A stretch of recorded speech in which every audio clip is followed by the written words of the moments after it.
Test one, two. Test one, two. Okay, we are here. Let's see, with the Fractured Online game, and what I'm going to do in this video is teach you how to make your first beta character in Fractured. Okay, so this is your first character in the Fractured beta test. That is so far. Of course, the beta is still running, so they're still implementing new features and fixing bugs as they go along.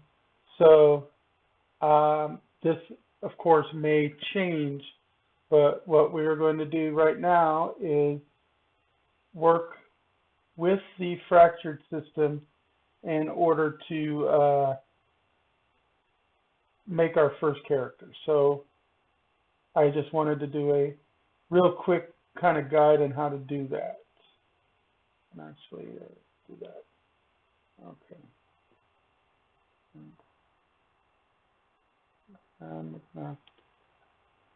Okay. So this is your character select screen, and I think right now you're allowed in beta. I think you're allowed 5 characters. So I'm going to make a 5th character right now. I know it's at least 5. So I'm going to create a new character. You start out with just your basic character. You can spin him around and see him from different angles, male and female. Character generation is pretty basic as far as that goes right now.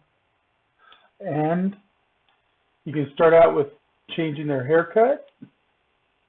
Let's go there.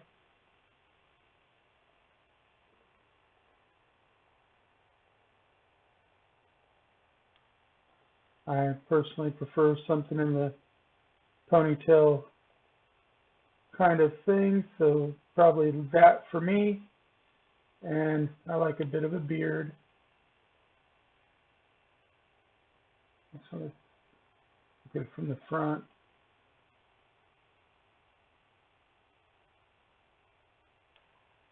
Full beard. There we go. Change the skin color. I kind of like just a little bit darker skin tone. And my hair color is more along the auburn line. So there we go. And you can change your underwear color. I don't see the point because you rarely see the, unless you get all your gear fall off or whatever. Somebody's there when you're swapping out gear. You rarely see that. So we'll go to next. Next, you select your background. Now, there are current 3 archetypes with your background in the game. Now, it's important to note that you're not locked into playing this archetype in Fractured. You get what's called presets, which we'll go over in another video. But your choice of archetype at the beginning will give you a suggested attribute breakdown, and will start you with the 4 starter skills for that archetype that you don't have to unlock. And in the tutorial, you will be instructed to kill a specific mob enough times to unlock a 5th skill that is built towards that archetype. But your starting abilities for the Gladiator, which is the melee character, probably one of the easiest ones to run around with, will be lunge, swipe, execute, and resolve. And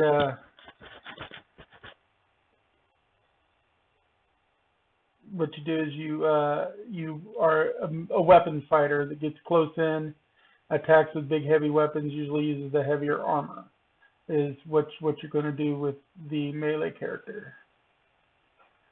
Then there's a bowman, and your bowman character is going to start with volley, power shot, net trap, and strike wounds, and they're going to be your arrow lobber. They're the ones that use a lot of arrows and special arrows, trick arrows, and their abilities are going to be focused on the archery skill. Now, where the Gladiator features strength and dexterity. Strength first, then dexterity second, with constitution, of course, for a hit point. The bowman is more on perception, with possibly dexterity being their secondary big skill or attribute, as dexterity affects evasion and stealth, or perception is detection and accuracy, and with a bow, that's what you want. Now, that's also a rather easy one to play, and in fact has several advantages in the current Fractured game. Now we're on to, I'm going to skip over the Arcanist for a second to get to the Street Rat, which is a hard build to do. This is your stealth-based fire, so dexterity is going to be your primary attribute with your Street Rat, and probably secondary is going to be something like perception or charisma. You're going to have things like rend armor, lunge, strike wounds, and assassinate. And your best thing is to sneak up on people. So dexterity is a good one, like I said, and hit them with assassinate and other types of attacks from stealth. So that's your basic rogue character. In the parlance of like Dungeons and Dragons, you've got the fighter, the ranger, and the rogue as your archetypes so far. And then finally we go into my favorite, which is considered medium difficulty right now, which is the Arcanist or your mage. All your mage builds kind of start with the Arcanist. You're going to start with Firebolt, Fan the Fire, Relocate, Minor Healing, and Mage Armor. You're actually going to start with 5 abilities with this one, and then the 6th ability you're going to pick up during the tutorial is Magic Missile. And in a lot of ways, you can pretty much go through most of the game with those abilities. I mean, they're not the best. They're definitely tier 1 abilities, but they're not the worst either for a mage. There are definitely some abilities, depending on what kind of enemies you're fighting, that you're going to want to get in the game. Arcanist is the one we're going to go through and build today, because it's my favorite and the one I'm the most familiar with. I don't want to go guiding you into something that I'm less familiar in. So we're going to pick the Arcanist. Next, you're going to pick your attributes. Now, your default attributes are going to be Strength of 10, Dex of 10, Intelligence of 18, Constitution 15, Perception 15, and Charisma of 10. Now, Intelligence is your most important attribute, and I would leave that at 18. That is very important for your Arcanist. Now, some of your magical abilities also build off Charisma, so you might want to bump up Charisma when you're all said and done, because Charisma affects a lot of your mental type things like mana drain and such, and your calculations will involve Charisma, but Intelligence is your primary stat. Constitution is good because that's going to affect your initial health, fortitude, and hit points. And as any character can always use more hit points, it's great. Strength right now for the Arcanist is really only giving you initial hit points and carry weight. You know, when you go into strength, you're getting more carry weight the more strength you have. And 10 is considered average strength. I personally would drop it down just a little bit. Yes, you won't have the carry weight and you won't have the initial starting hit points, but you can make up for that in having a slightly better charisma for the charisma-based spells later on in the game. Dexterity is your evasion, and I think evasion is kind of important. Your perception is accuracy and detection. I don't think in this instance, that is as important. So I'm going to dump that down to 10 so that I can bring my dexterity and thus evasion up a little bit and bring my constitution up. Actually, let's see, can I drop strength another one and get my constitution up one more? No. Can I drop perception? No. Then bring my, there we go. Constitution up one more. And I don't think I've got enough to bump either charisma or dexterity, but I can, I think, let's see. So I've got a floating point here. Let's see. So I drop perception down one. I've got now 3 points so that I could probably bump my charisma. No, that's still going to give me a floating point. But I can bring my strength 8. So make strength 8. And there's a fairly decent starter build. I'm going to be weak on carry strength, and my base hit point calculation is going to be a little lower. But my overall intelligence, constitution, and charisma are going to help my build. This is my preference. I mean, everybody's going to be a little bit different. You could just go with the default, and there's nothing wrong with that. Now, for character name, we're just going to give it a basic name. How about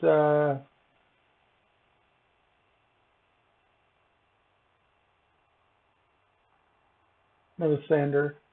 I like exotic kind of fantasy names, so that's what we're going to call him.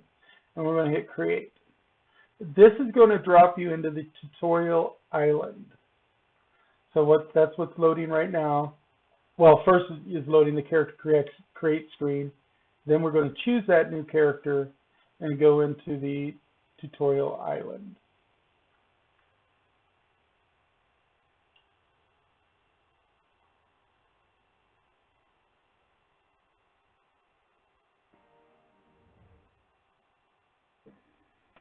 Let's see something real quick. Make sure. Okay. You start in the tutorial island and you have a list of tutorial quests over to the side here that tell you what you need to do to get started. And it can be a little bit hard to see. If you have screen magnifier, it's a good idea to possibly magnify the screen a little bit to take a look.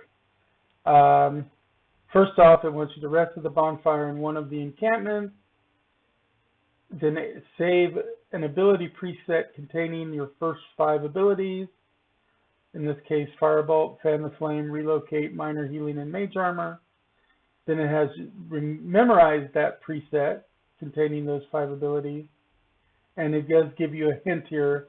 You should first create a new spell preset containing all the spells listed above, then memorize it while resting, is what it recommends.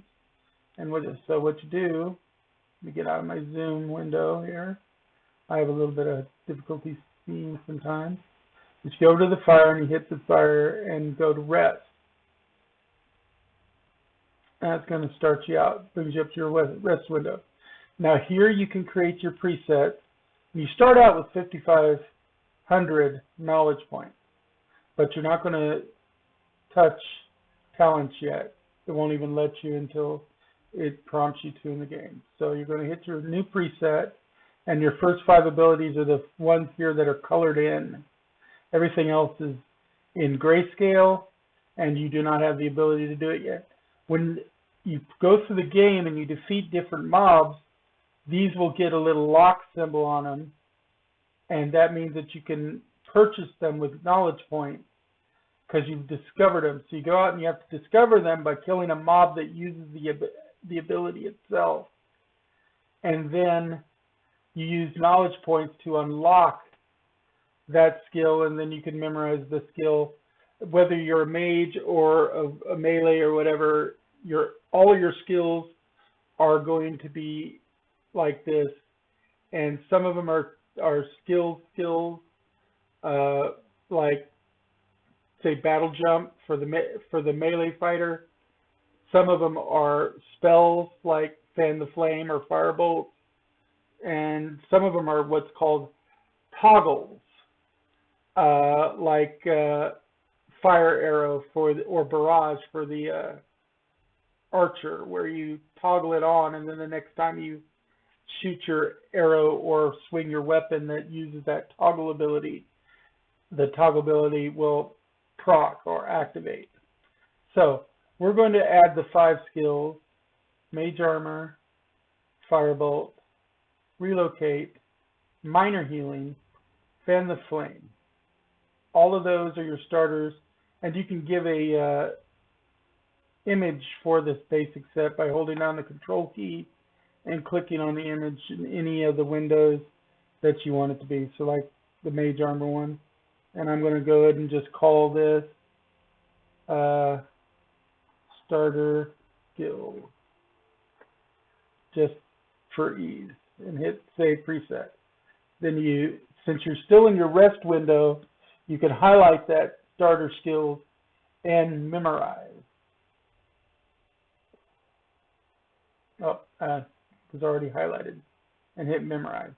Now you have to be in a rest window to do that. If you're not in a rest window, it'll say you cannot memorize right now. But since I'm sitting down at a fire or fireplace, I can rest and do that. And then you can actually take those abilities and put them into your quick bar down here, which is already predefined as QWER, T, D, F, and G keys.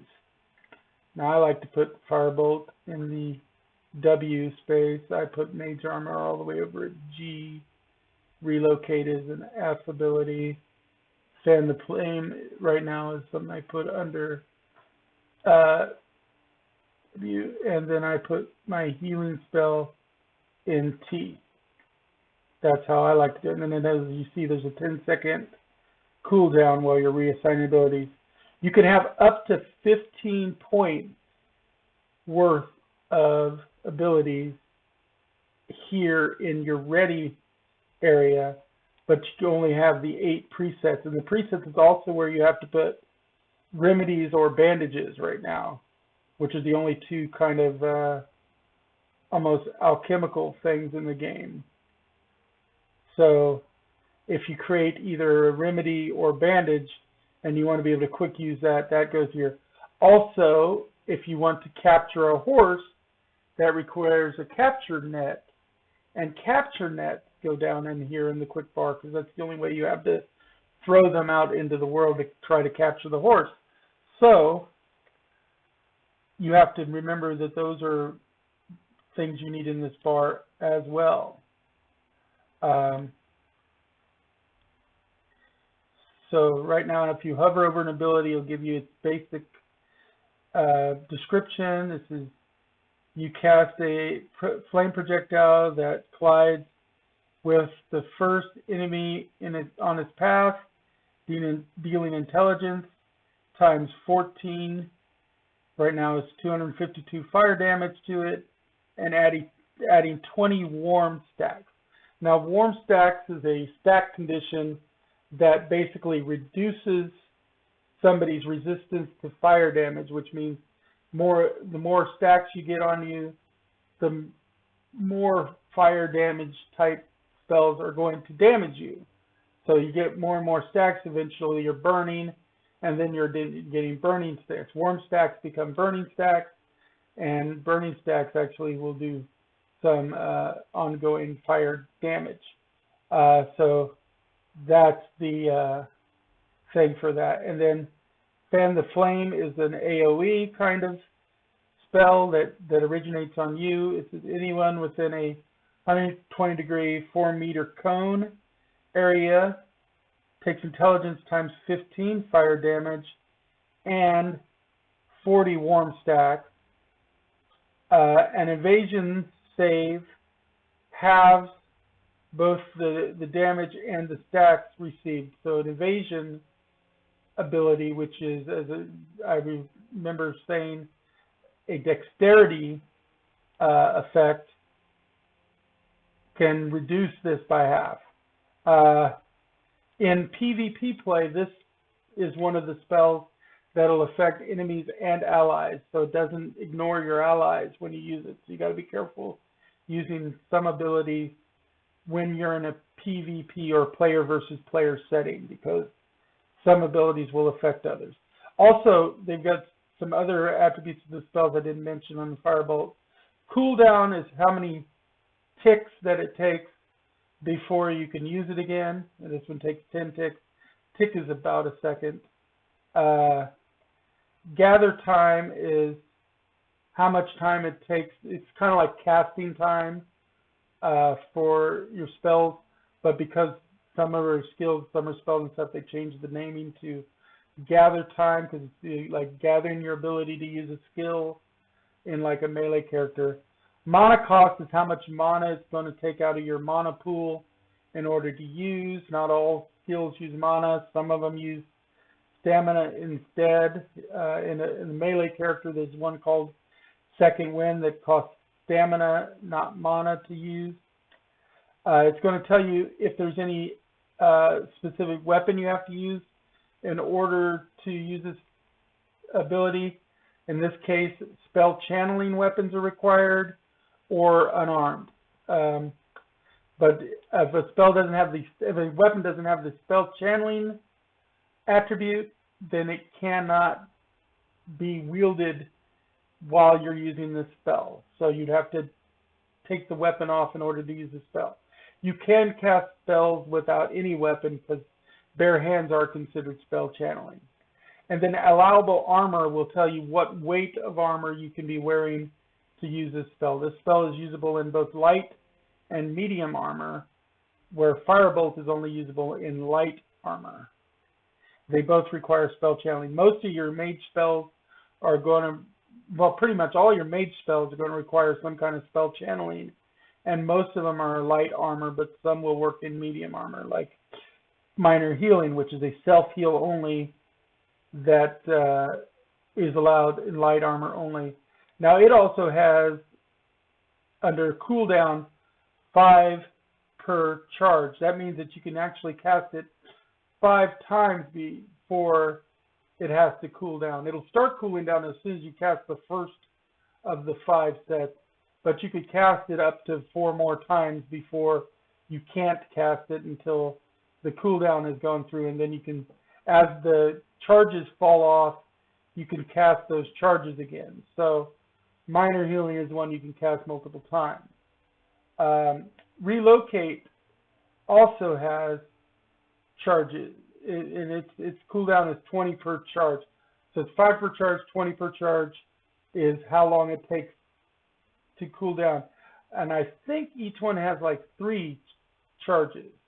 Yeah, because see, it says 3 overlapping each one. So it takes 5 seconds per charge and 20 seconds per charge on relocate. And then Mage Armor, which is a spell that basically helps increase your magical defenses, grants you intelligence times 15, armor, and magic resistance. The armor bonus doesn't stack with what you're wearing, so it's whichever is better. And the mage resistance does. So you could be wearing an armor with better magic resistance, and this will add to that, but it will not add the 2 physical armors together. It'll use whichever one is better, either the mage armor or what you're wearing. Now, it is a toggle, so you turn it on, and then it's basically on until you turn it off. And now it's not really costing to maintain mage armor like it used to. It basically has a mana cost of 400, but once you cast it, it's pretty much on until you turn it off. Used to be it had a maintenance cost. So it would reduce your overall mana regeneration by however much it costed every tick to keep going. So that's your spell to start. And over here you've got your updated tutorial. I'm going to zoom in so I can see it better again. It says gather plant fibers from flax plants and it's 0 of 6. So you need to gather 6 plant fibers. Then craft linen weave in your inventory crafting menu, 0 of 6. Kind of goes along with how many plant fibers you got to get. Then craft linen bandages in your inventory crafting menu, 0 of 30. Now for every 2 linen weave, you can craft 10 bandages. So by getting 6 linen weave, we'll make the 30 bandages. So that's okay. And hint, plant fibers can be gathered from most plants, particularly flax, a yellow bush, very common in the tutorial area. And it's fairly common in the main continent of Mir too. It's not super continent on the continent of Aran, but in Mir it is fairly common. So we're going to go ahead and gather some plant fibers. Now this is a flax bush right here. If you hover over it, it tells you it's currently ready to harvest. If it has been harvested, it'll have a timer saying how soon till it's ready to harvest again. So you click on that, and it takes a couple seconds. You will discover flax, which gives you some knowledge points. 250 knowledge points are added for discovering a new plant. That goes in your knowledge book under resources. Every time you discover a new thing, you will get a listing for it here, and here you don't get much information. It just shows you kind of a picture of what it is. But as you can see, there are 45 small plants, 5 mushrooms, and 3 minerals in your book of knowledge right now, and 11 trees. And so you can discover all of these things in the game for resources, and they'll be added to your book. And the first time you discover each one will award you with knowledge points. So now my knowledge points are 250 points higher, so I have 5,750 knowledge points. The bestiary is for when you discover creatures. Lost tales, we will talk about in another video. That has to do with legends.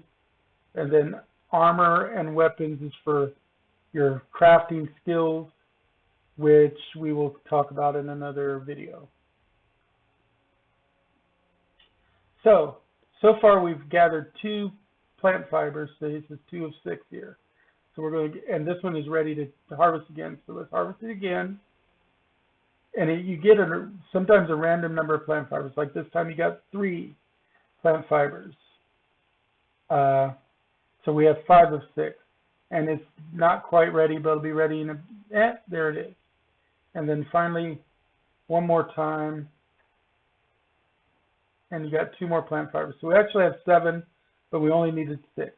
Now your character crafting menu is down here. These are your hot menus. This is your character sheet. This is your inventory. As you see, you have 7 plant fibers, and you can hold 78 kilograms, of which you've got about 2 kilograms used up. You've got your crafting and building menu, your knowledge book, your skills and abilities, your social menu, your mail, and your settings. Zoom. So we're going to do our crafting menu, and as you see, you had to craft 6 linen weave. Well, we have 7 plant fibers, so let's go ahead and just craft the 6 right now and say craft. You could have just said craft all and it would have crafted all 7, or you could have hit cancel right after 6 were crafted, but I'm just going to do it that way. So I've done that and finished the first. Now it's take the linen weave that we've just crafted and go into consumables, because these are your tabs here. You've got your materials and components, armor, weapons, consumables, and trinkets. These are the things you can craft in your personal crafting menu. All you get is tier 1 primitive versions of these items. So they're always going to be poor if you do it in this menu. because these are just basically stuff you can improvise in the world at large. So we're going to go to your consumables, linen bandages, and as you see, it takes 2 to craft, and you get 10 for each craft you do. So we're going to craft 3 times. I could have just said craft all, and it's going to craft 1, 2, 3, and we now have 30 bandages. So we can get out of our crafting menu. If we look in our thing here, we now have 30 bandages. I like to put them in that slot there, and then drag them for use into my hotbar. So now if I hit my R key, I will get healed a little bit, because they restore 20 times your constitution in health to your character instantly. And you now have a new quest. And I'm going to zoom in again so I can read it better. Gather branches 2, 0 of 2. Craft rope 0 of 1. Craft a primitive mage staff in your inventory crafting menu 0 of 1. And hint, branches can be harvested from any tree. You always pay attention to your hints. There's not going to be tutorials in the main game right now, so this is really the only place you're going to, and you can always minimize your tutorials like this. And if you wanted to get out of the tutorial, you could just hit the X button, but we're not going to do that. So we're going to first off grab branches. So there's a tree. You get a little hand symbol on the tree's trunk and let you grab the branches. In the main game, there'll be 2 choices. There'll be gather branches and chop the tree down, but right now we don't have an axe, so we can't chop the tree down. And as you can see, it gathers until that tree runs out of branches. Most of the trees like this have about 6 branches on them. You only needed 2, so I went ahead and just let it keep gathering, and I like to put my branches there. There's things you'll need branches for later, so that's okay. Now you've gathered branches. Now you have to make rope. So again, go to the materials, go to rope, craft a rope. Okay, so you have 1 rope, you have at least 2 branches. Go to your weapons and tools, go to primitive mage staff. It requires 1 rope, 2 branches to craft your mage staff.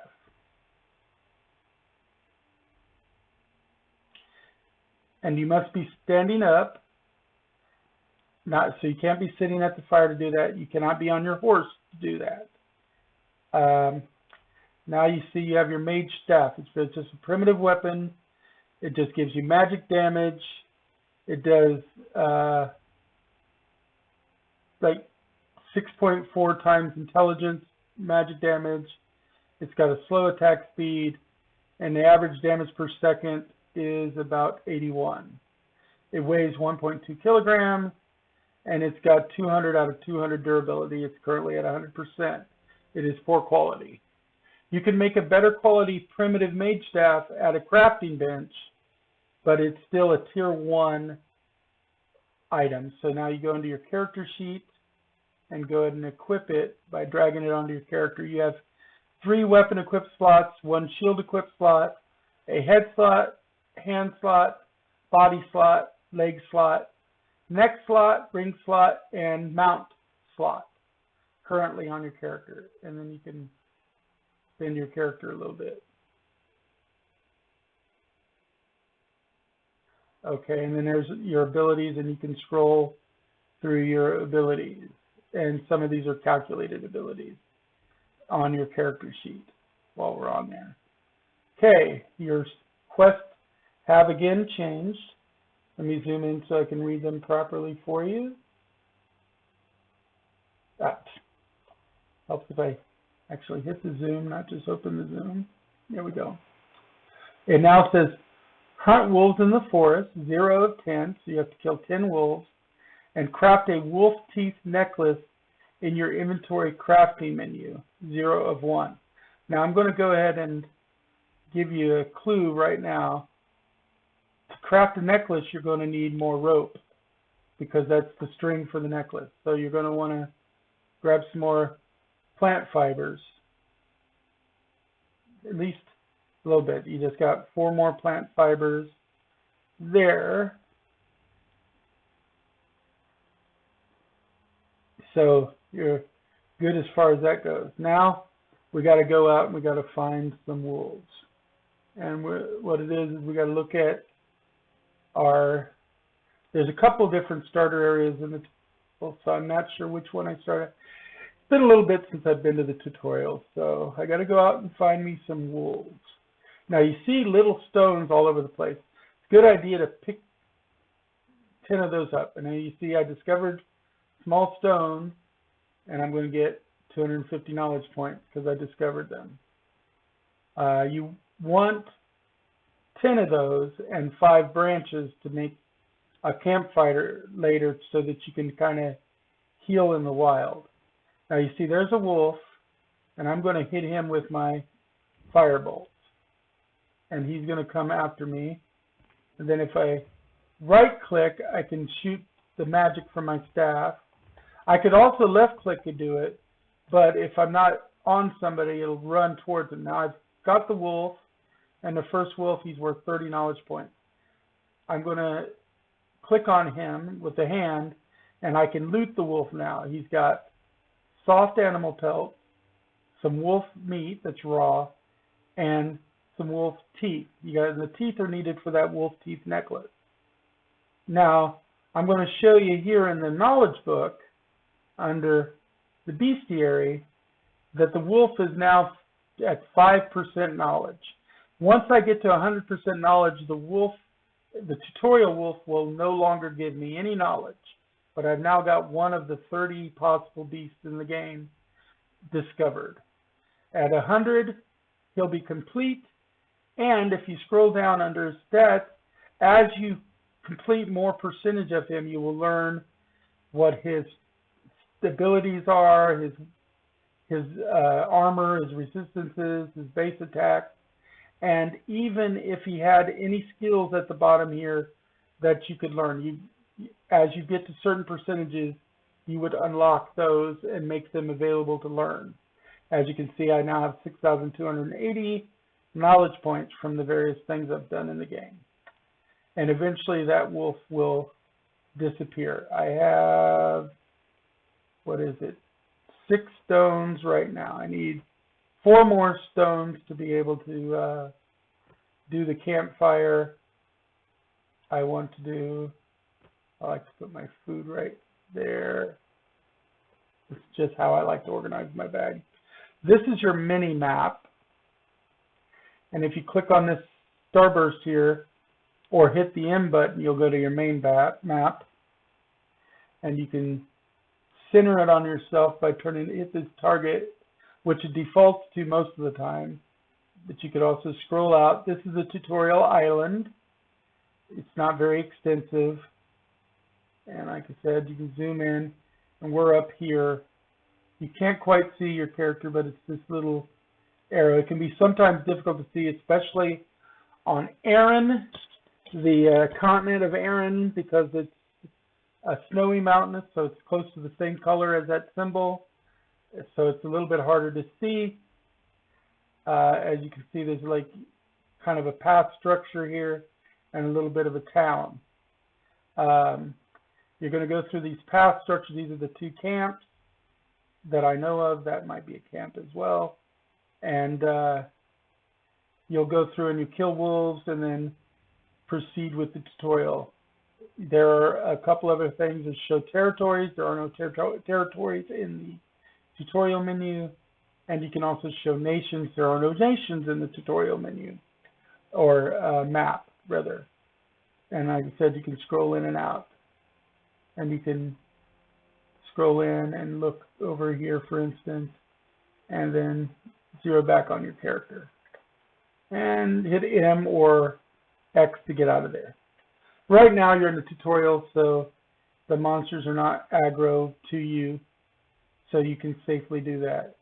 I'm going to go ahead and hit him again.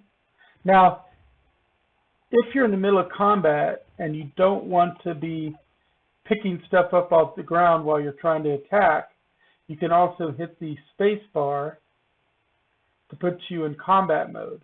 In combat mode, you don't pick things up. Now, see, now I'm in combat mode. I'm not able to pick things up. But I get out of combat mode and I can pick things up.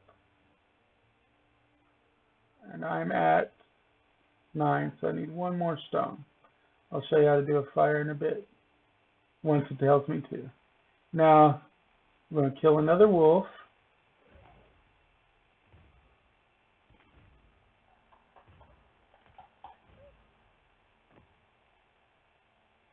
Loot him. And I'm right-clicking to I click on him with the left click, and then I'm right-clicking. Let's go ahead and put mage armor on. It used a chunk of my mana, but it's going to start regenerating. And now I've got slightly better armor, and then I can go ahead and firebolt that wolf.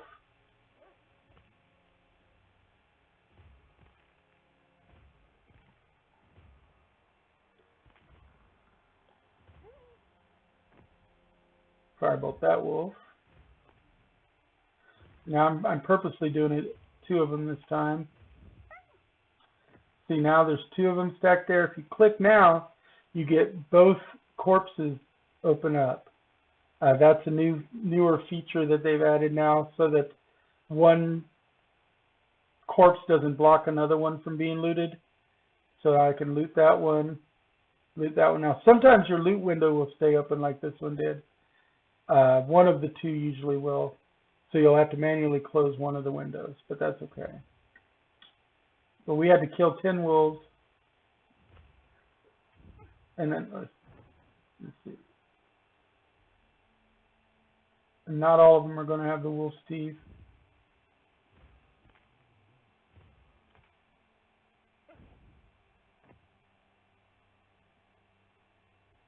And if it has nothing to do, it's going to give you this message. It says there's nothing on there if you've already looted it. Or if it's somebody else's, it'll say you cannot loot this corpse at this time. Now we've got 7 wolves killed so far. We need to kill 3 more wolves. So we can just wait for these ones to respawn, or we can move around a little bit and see if there's any other wolves in the nearby vicinity.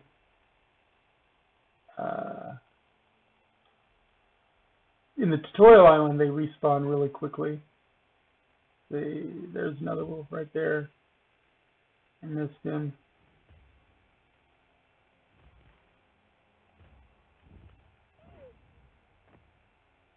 That's 8 wolves.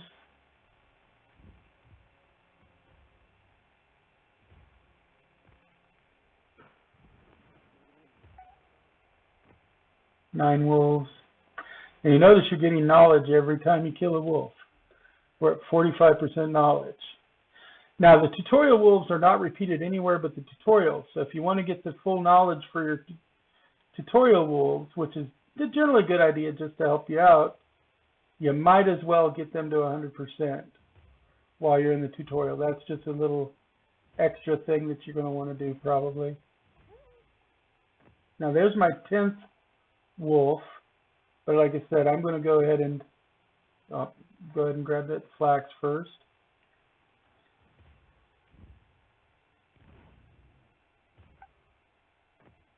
I'm going to go ahead and get my wolves up to 100% knowledge just to get all the knowledge points that they could possibly offer me. It doesn't take but an extra minute to do the wolves. Let's see. Some areas are thicker with wolves than others, but we'll get 2 more wolves here in a second, right here anyway, so.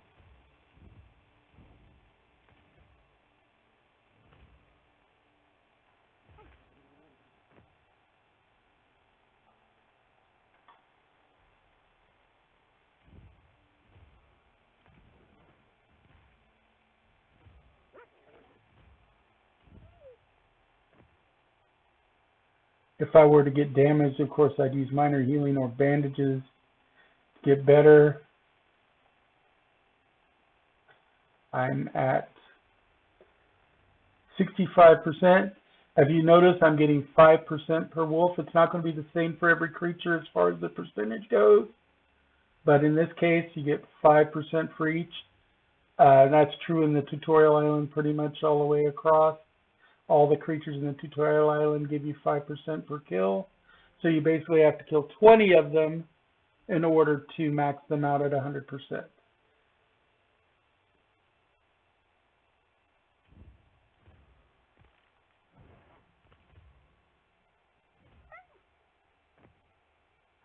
I'm at 70% now.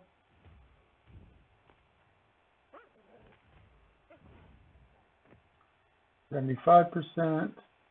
5 more will do it. I'll go ahead and get some more flax while I'm at it. Just because. Now, actually, while I'm waiting for them to respawn, though, I can finish this part of the tutorial, which is asking me to craft the wolf teeth necklace. Now, to craft the wolf teeth necklace, you go to your trinket, and you see under wolf teeth necklace that you need 1 rope and 5 wolf teeth. So, I go in and I create a rope. Then I go to the trinket and I go to the wolf teeth necklace and I craft it. And wolf teeth necklace gives you a critical chance of plus 2.5%. And that gives me my wolf hunting quest. And I'm going to go ahead and put the necklace on. Right now, trinkets are the only jewelry we've got in the game. And you can only get primitive. There are no crafting benches to make them better.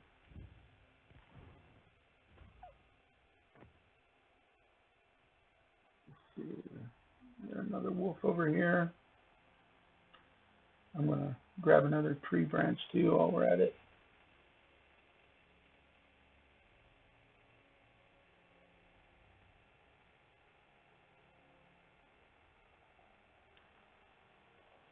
So now I have 8 tree branches, which is important. 5 of them plus 10 stones will make a campfire, and the other ones I'll use to make a couple of tools here.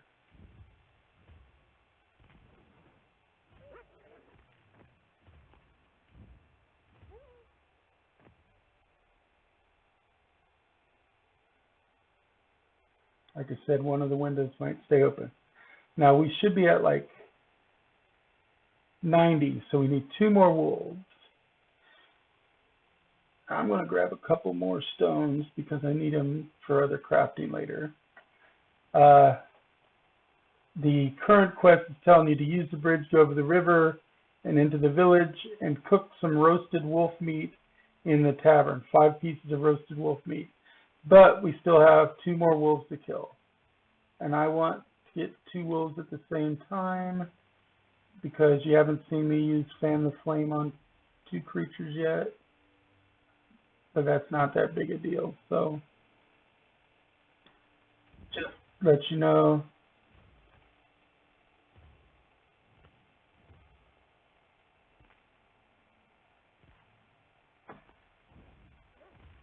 See, Fan the Flame affected both of them.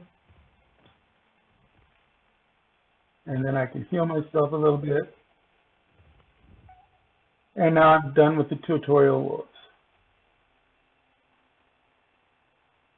Okay. Now I can go across the bridge. Now if I had a horse, this would be the time to jump on a horse and ride.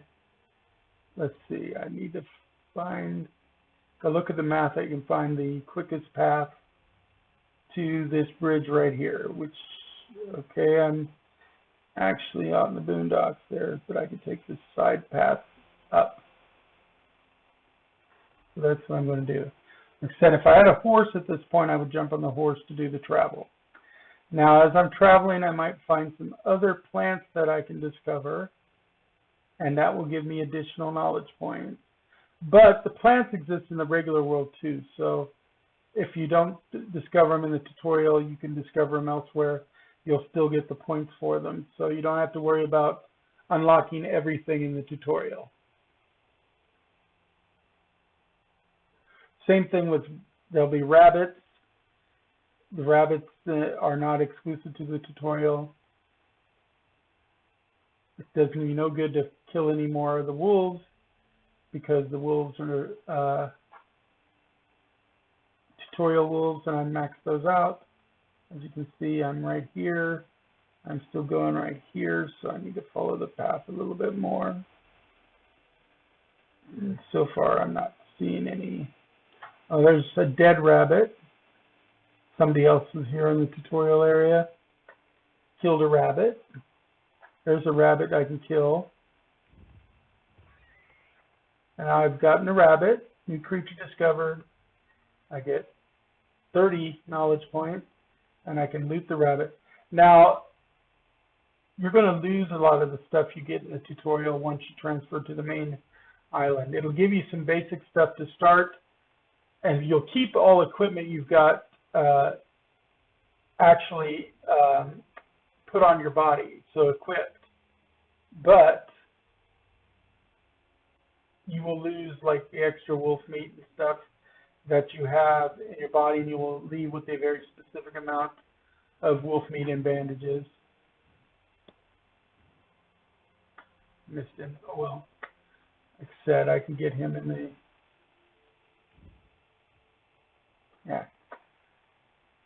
the mainland, so that's okay. Heading to the bridge. Because like I said, the current quest. I hit that rabbit, didn't I? Did I? There we go. I like running after rabbits. Oh, a little bit easier to get rabbits once you unlock the magic missile spell. Because it'll do a number of missiles based on your intelligence. There's a little signpost here, but you can't read them, so it's really just decoration. There's a bridge. I do like the look of the bridge. You can zoom in, see the water. Now that they've got the water implemented properly, it looks really cool.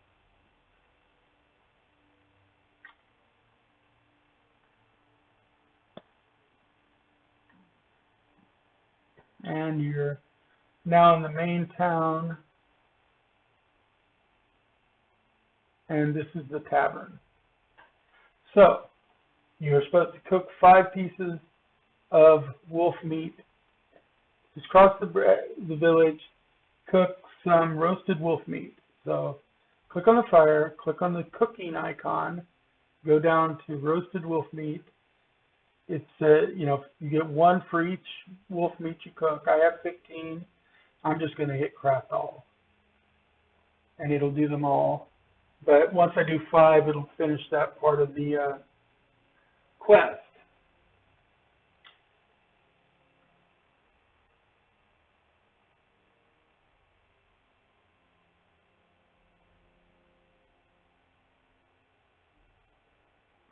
It's updated my quest now and given me new quests.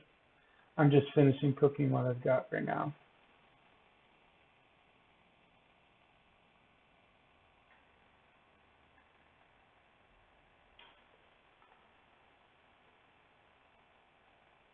I just wanted to show you a craft all.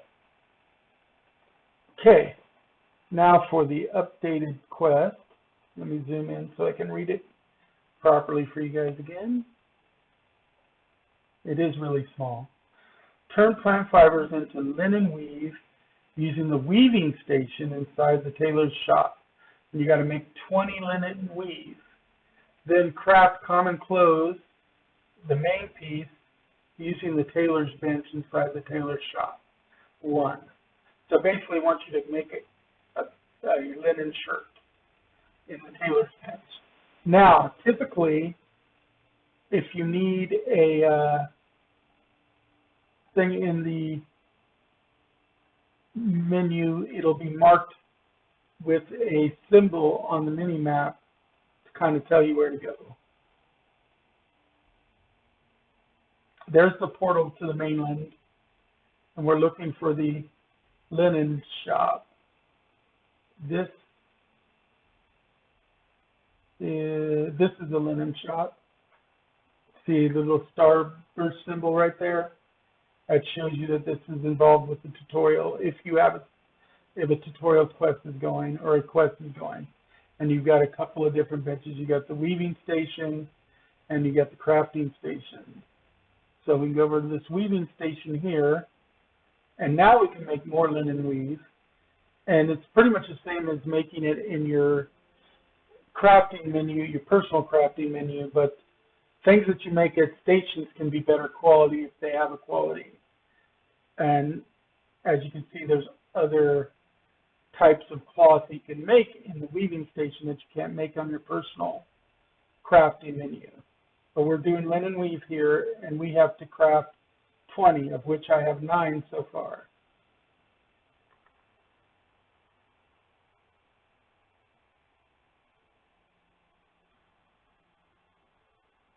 That's 9. We need 11 more for the quest. So let's come out here. Luckily, here we've got blueberries you can discover. And they give you some plant fibers. You got flax, which we already know gives you great plant fibers.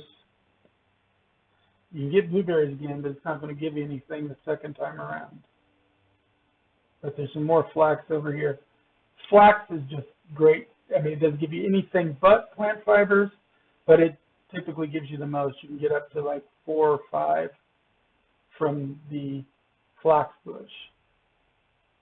That's another blueberry bush I'm not going to bother with. Here's a couple of flax bushes I can go back and forth around. Oh.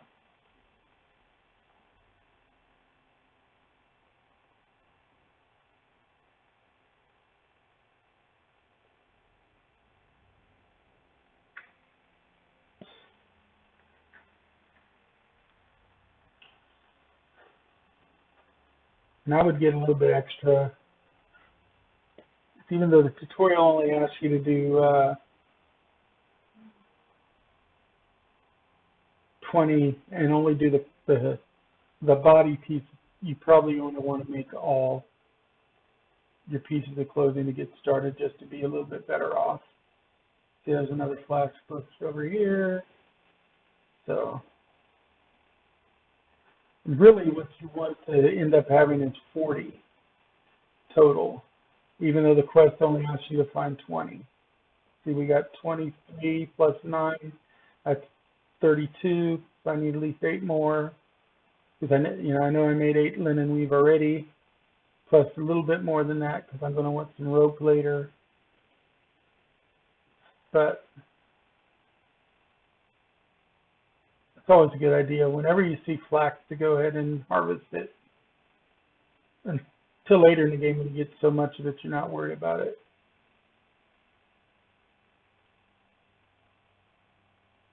See, what have I got now? Now I've got 33, that's 42. I want a little bit more just in case. Okay. There we go. Now, going back over to the crafting station and go linen weave, and now we're going to craft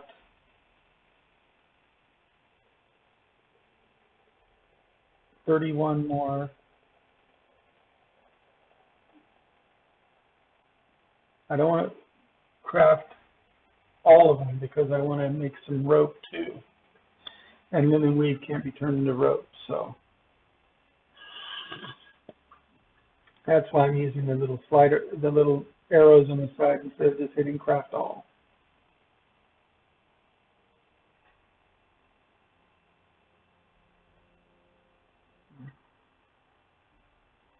It doesn't actually tell you to do it in the starter menu, but I'll show you a trick here in order to let you keep it.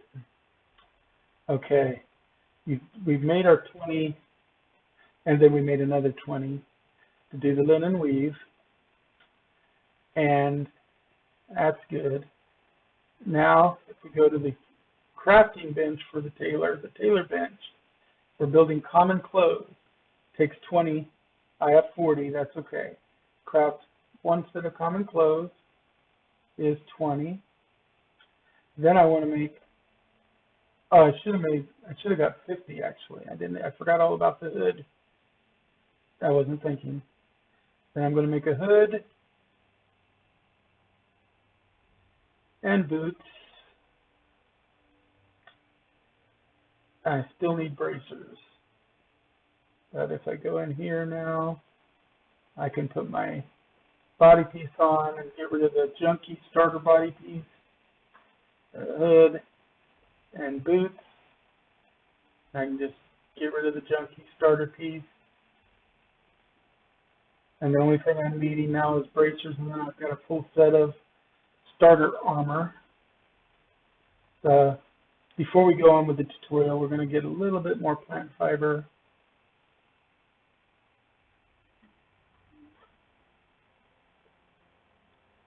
Luckily, like I said, flax pretty much grows everywhere and it regenerates super fast. So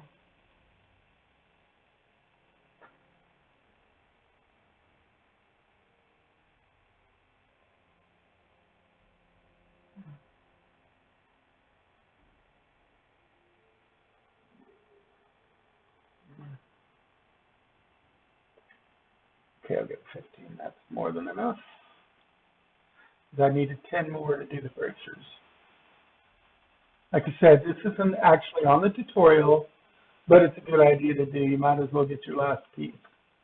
I could have made the linen fibers, the linen weave in my personal crafting menu because the tutorial only asks you to do 20 in the tutorial in the bench. It doesn't really matter if I do the linen weave in one place or the other. It takes about the same time, so it's not like it makes a big deal. See, and I just crafted 10 of those, and I'm going to go ahead now and make my bracers. So I'll go over to the tailoring bench and common bracers, craft. Now you see scholar and everything here. These are tier 2 armor, and they require a recipe, which you have to find in the main game. So that'll be covered in another video. But as you see, I've got the bracers now. I put the bracers on my armor now. I've got a full set of armor. So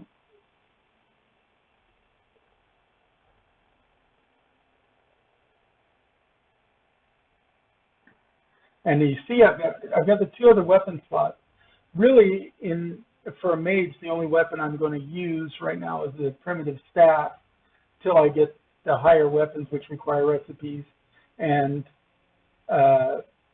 different workbenches to make and better high-grade materials. Because for mage staffs, you need flawless gems. So I'm not going to put anything in there mage staff-wise. However, there's a couple of tools I can craft now that it's not going to ask me to craft, but I'm going to go ahead and craft them. And that's why I got the extra plant fibers and the extra branches and stone. Because I'm going to go ahead and craft 2 ropes.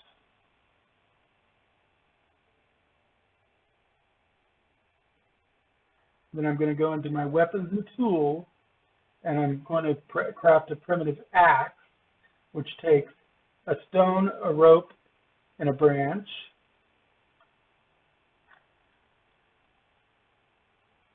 And I'm also going to craft a primitive hammer, which takes a stone, a rope, and a branch.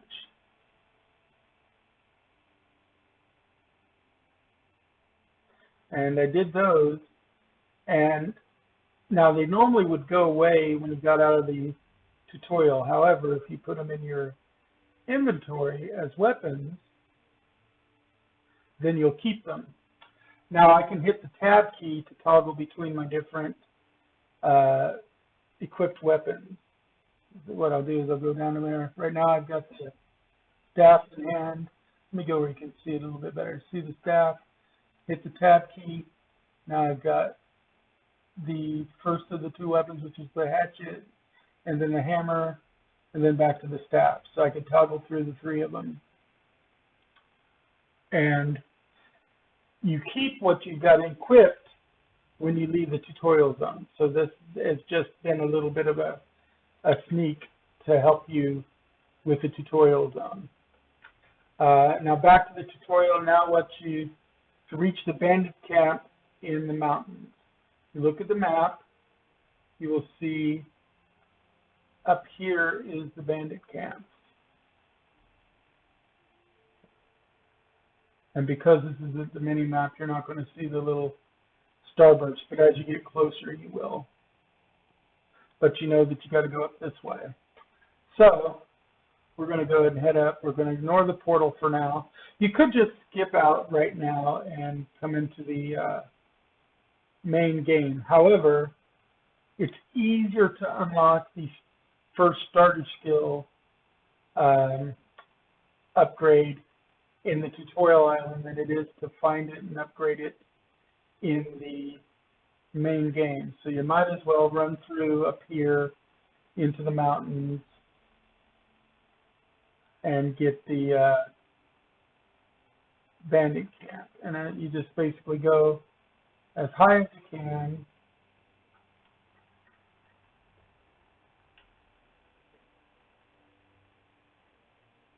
Okay, this is the opening of the mountains.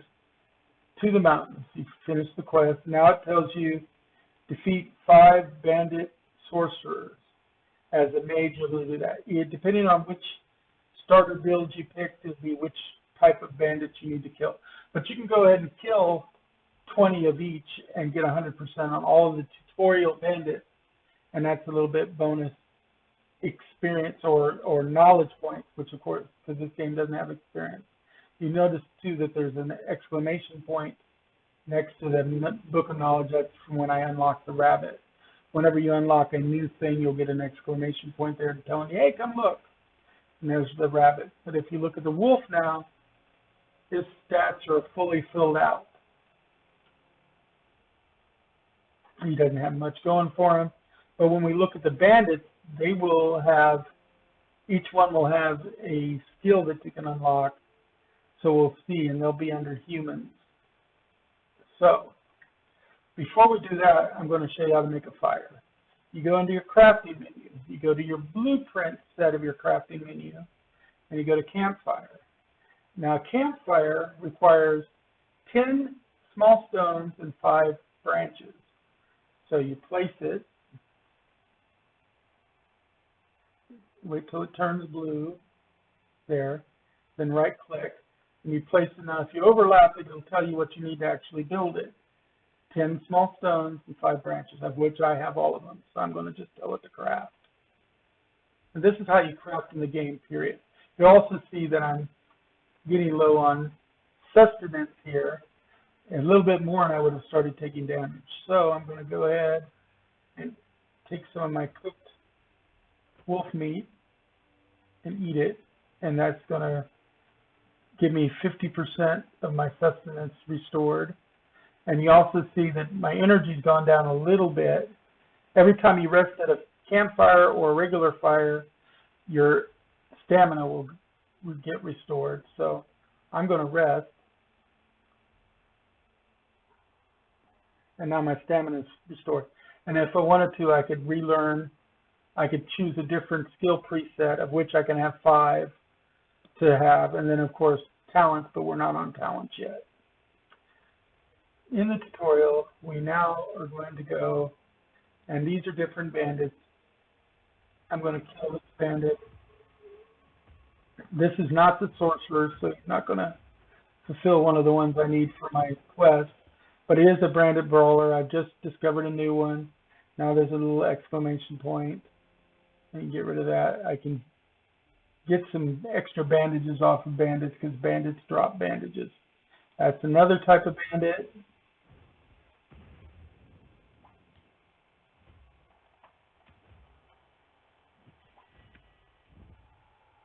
That's the swordsman.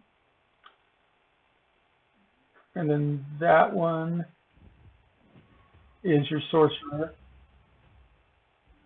I wasn't close enough for that fan of fire to actually hit anybody.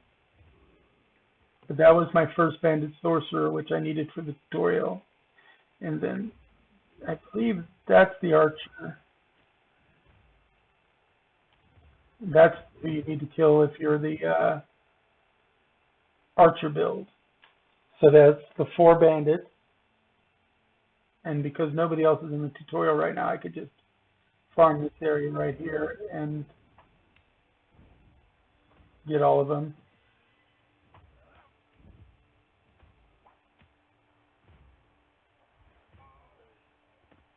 As you see, sometimes when I hit my skills, I get it's in cooldown.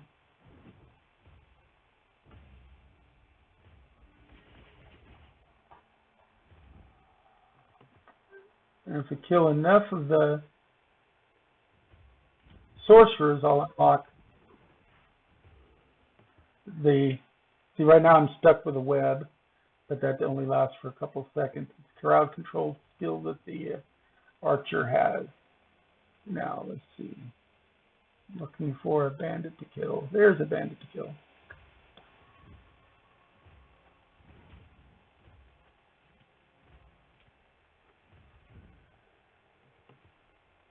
Sometimes they'll have food on them too. That was a knockback skill.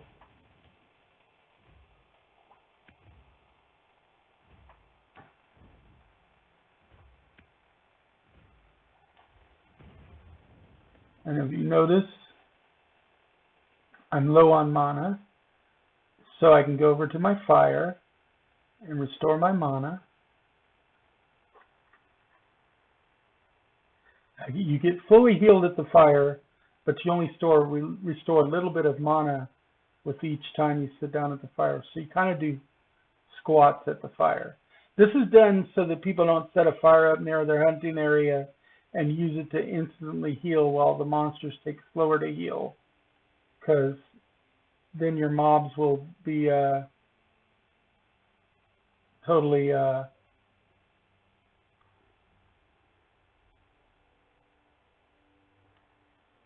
too easy at that point, because then you just would set a fire and make yourself a real easy time of it. Now, as you saw, there's another person in the tutorial island, so I might have to find a different hunting area to finish doing my quest, but that's okay. You should share the mobs. Don't try to take them all up. See, and I got a little tiny bit of mana left, but by the time I get to the bandits, it'll be full. So I'm going to go ahead and add the mage armor back on, and see, he's going to fight them. I want to kill the sorcerer mainly anyway. That's the one that's going to give me my main unlock.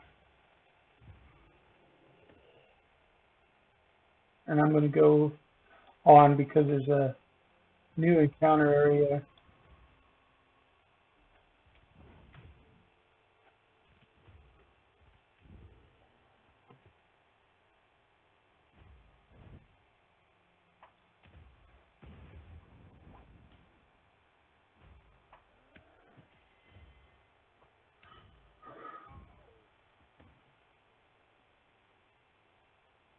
You see, I unlocked Shockwave, which is not my new ability.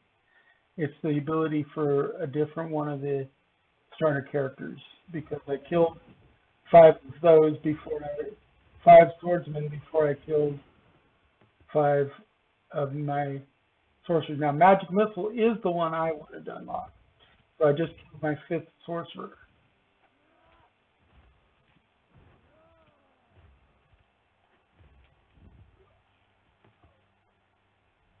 And I just got nimbleness.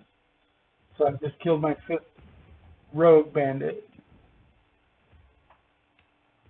And I could stop, like I said, I've got the magic missile, so I could stop. It's already giving me my next quest. Oh no, I still have to kill one more sorcerer. I've only killed, I guess at 4 it unlocks the ability. At 5 you finish the quest. So there's 5. Now I've finished bounty hunting. I'm going to go ahead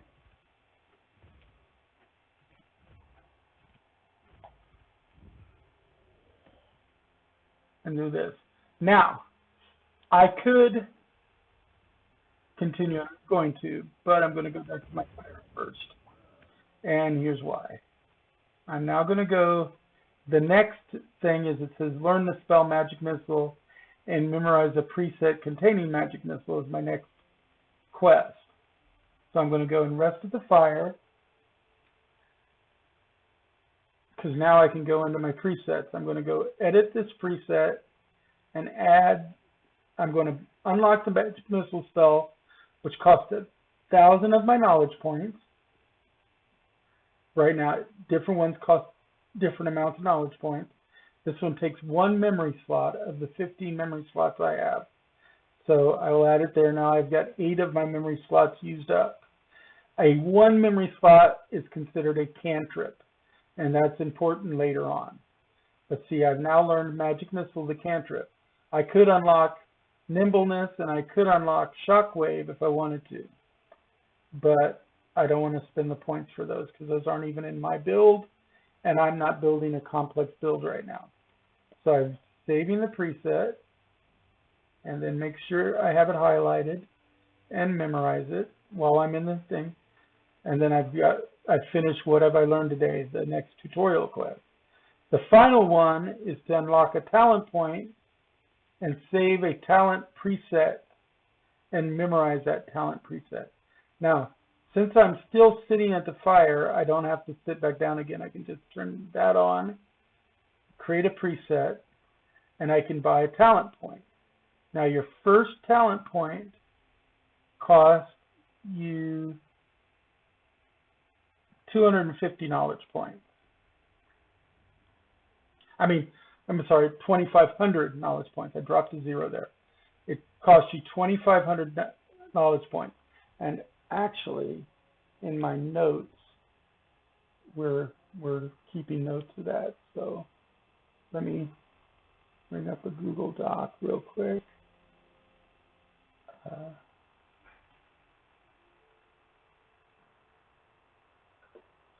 Sheets, new sheet.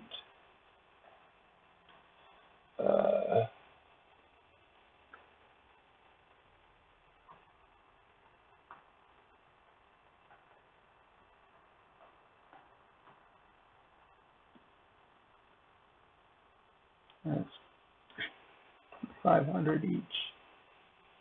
Okay, we are just keeping track of that to make sure we know how the progression goes. We had said we wanted to look at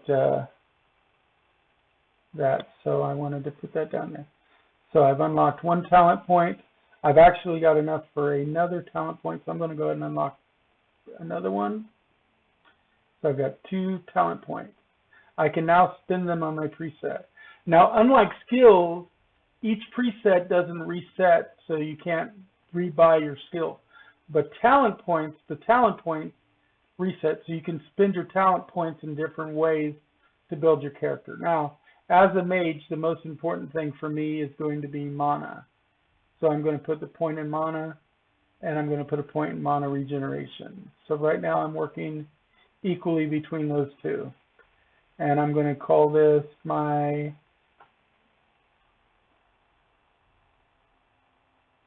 mage build. And I'm going to go ahead and just use the symbol for mana there as the symbol. You don't have to put a symbol if you don't want to. And then click it so it's highlighted and memorize it. So I've now learned a talent. Now the last thing in the tutorial is to either hit the X or go to the town square and use the portal to go back to the main area. But I'm going to go ahead and tell you right now. First off, let's go ahead and memorize Magic Missile. So it's got a 10-second cooldown before I can use it. But it's now one of my spells. And I always put it in my primary spell slot because it's my favorite spell. And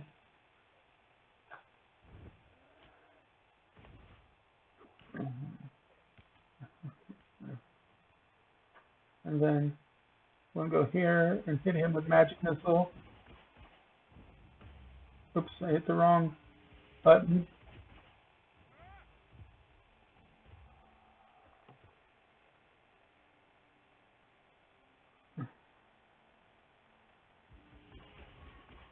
Magic Missile, once you target, always hits. But there are some defenses that completely lock it down, so.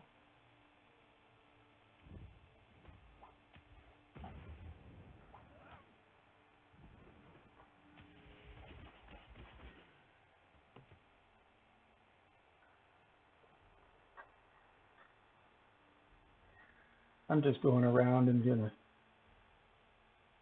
kill until I have all of the bandits unlocked at 100%. As you can see, I'm not at much risk.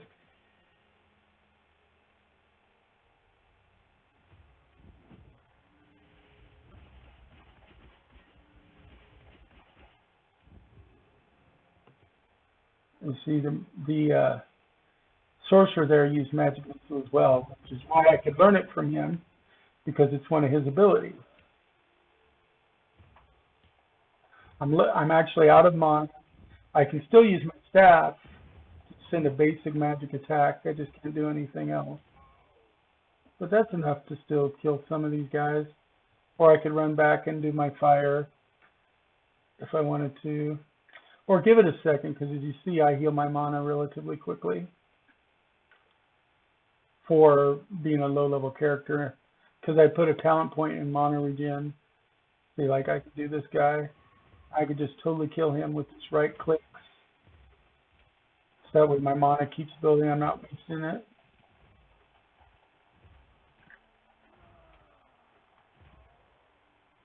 Go ahead and heal myself a little bit. Rend armor, so now I've got the other starter skills. So now I've got all 4 of the starter skills based on the 4 builds.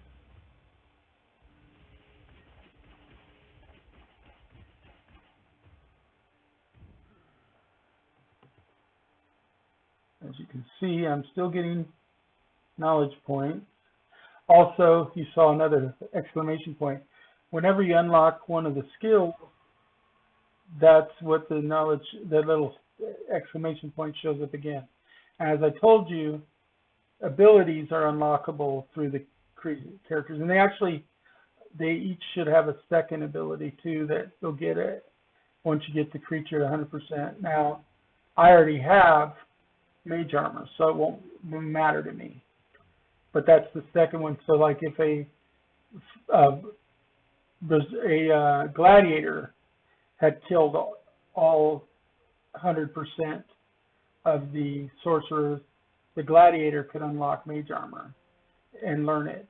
But of course, it said it doesn't stack with other armor, and you have to have a spell channeling weapon to cast it. So, and see, the archer has a couple abilities because he's got the double shot, which is the primary one, and I haven't even unlocked that yet. Wow.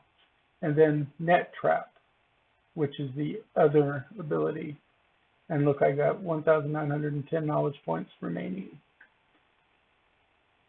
And while we were doing all that, I was getting mana back, so that's okay.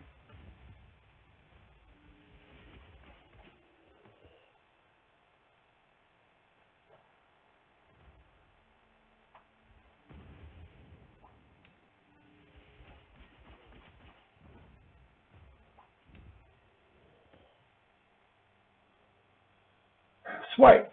I've learned the swipe ability, which I think is the second ability of that guy. So,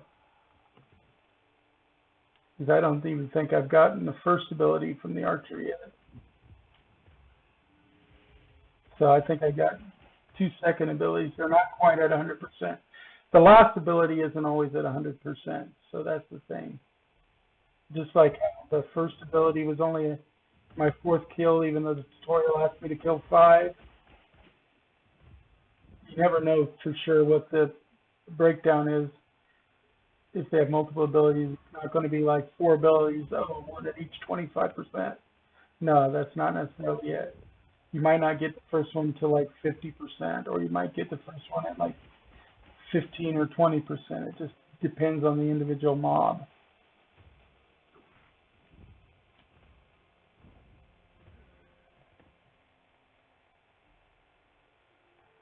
See, now I finally got double shot.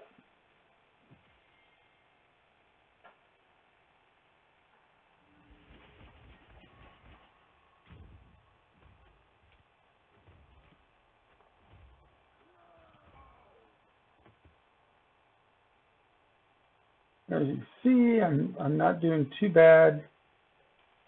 I just picked up Swipe as it is. I hadn't clicked on it since, so Swipe is another ability, but I'm not quite done with him yet.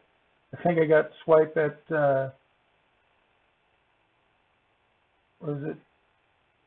Am I at 45%? I don't know. Archer, I'm at like 20% is where I got the double shot. So like at 45%, I got Swipe, something like that.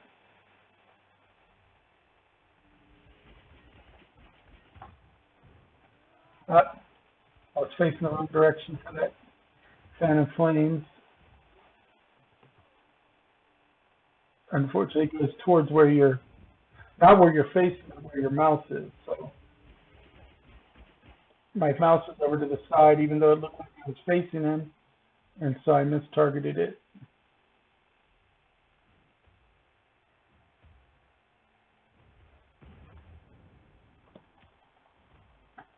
So that's basically your tutorial in your first character. I mean, and then, like I said, the recommendation is to go ahead and finish out the tutorial bandits just because they don't exist anywhere else, and you lose out on their knowledge points if you don't get them right here. You don't have to loot every bandit. Since you're not going to get to keep everything anyway, it's actually just force a habit that I loot everything. It's like I've got 155 bandages now, 160 bandages.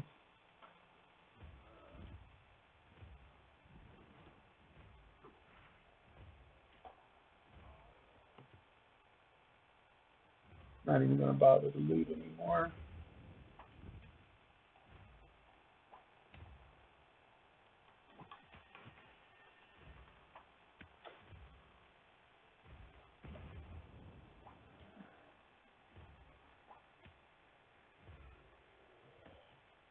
I love their death throws.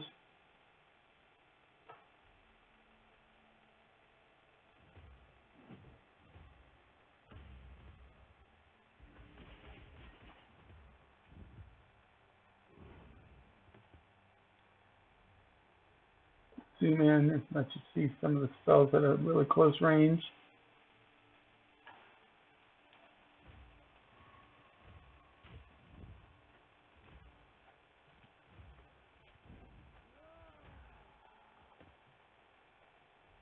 See, it's force a habit for me to loot. I don't need to loot, but I'm doing it anyway. Out of mana, so I'm just going to right click kill this guy.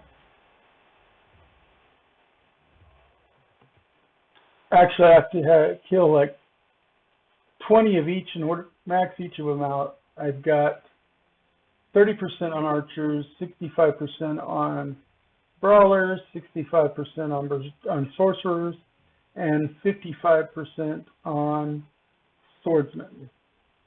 And you can see I'm 50 points away from another talent point. So you see, by doing these tutorial guides, I'm going to give myself early access to an extra either skill or talent point before I leave the tutorial.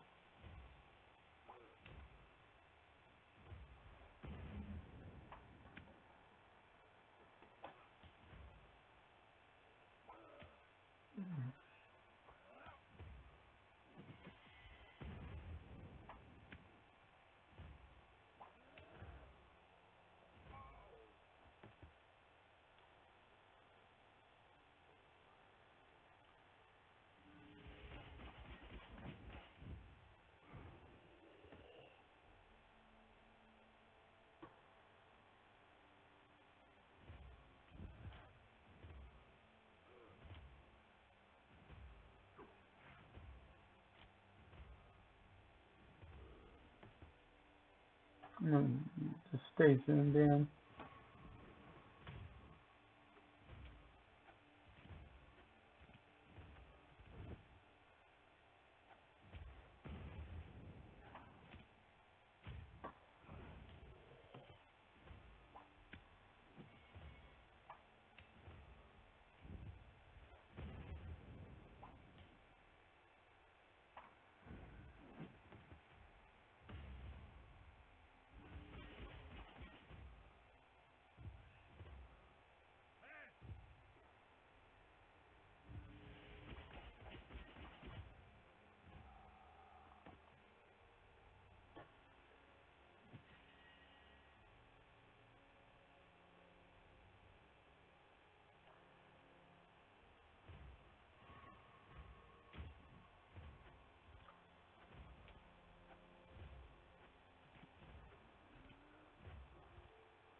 that knockback is pretty bad.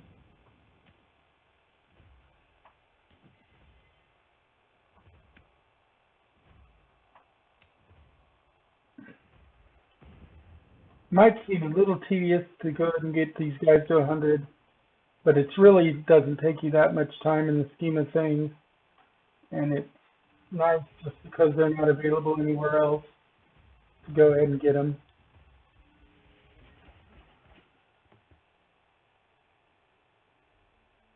See, I'm not doing too bad. I'm at 35, 75, 80, and 70, so I need 6 more swordsmen, 4 more sorcerers, 5 more brawlers, and actually need 13 more archers. So archers are the ones I've done the least of.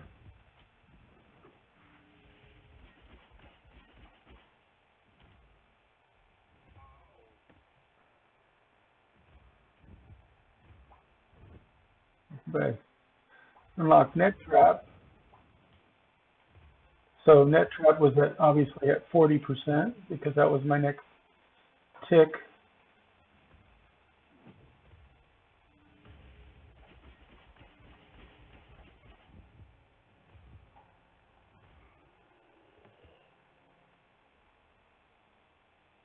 You see dead guys all around.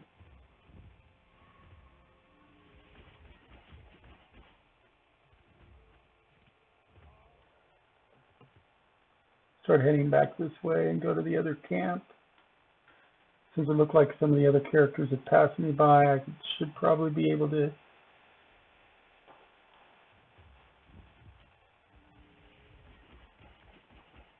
get closer to my fire so that I could get my mana back a little bit quicker.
Okay. My goal here was to get back to my fire.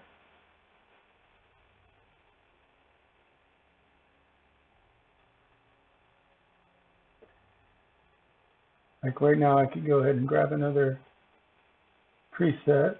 In this case, another talent point in my preset. In this case, I'm going to go ahead and give myself more starting mana. Go ahead and make sure to memorize it so it takes effect.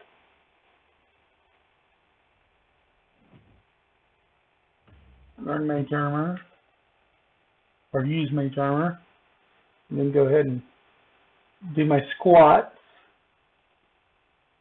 Get my mana back fully. Kind of wish you could sit at the fire and it would just speed up your regeneration, but not yet. Maybe eventually, or there'll be like a meditate skill. A lot of games incorporate like a meditate skill where you can just sit and your mana will regenerate a little bit faster because you're sitting down. Sometimes you can just hit the words just to hit the sit button, that's what you used to do in like EverQuest, was you hit sit.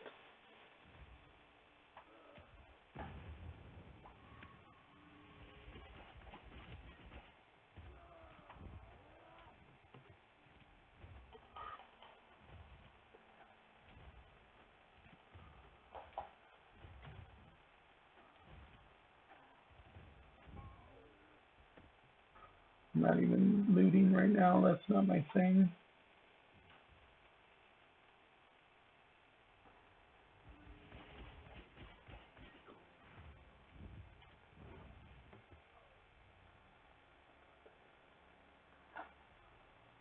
Something.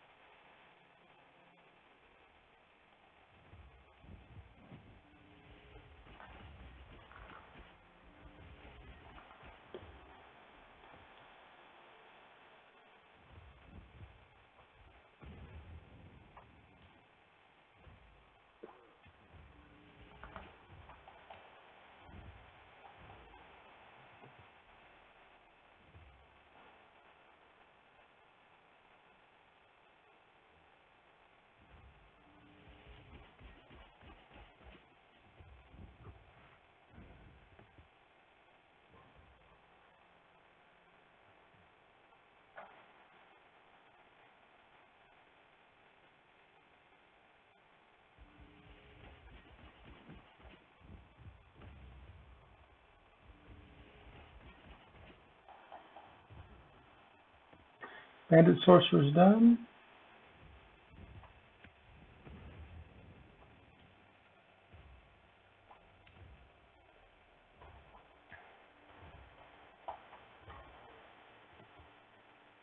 Probably need just like one more of him. We can double check. Let's go and get some mana back first.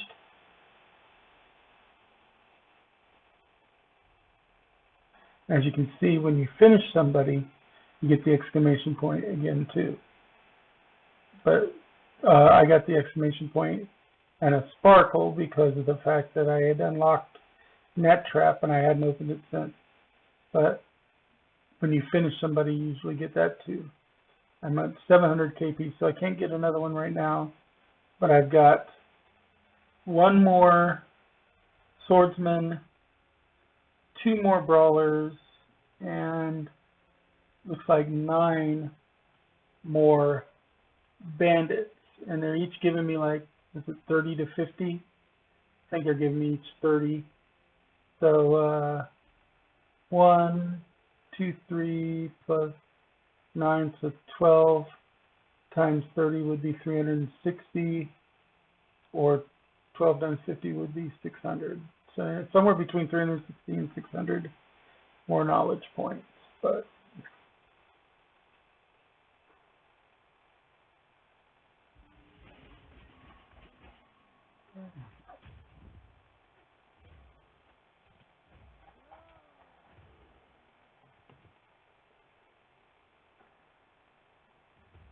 should be my last one of these guys.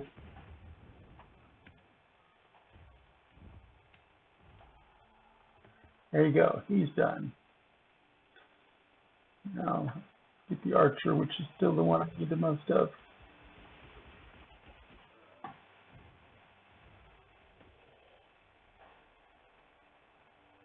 I don't need any more mages.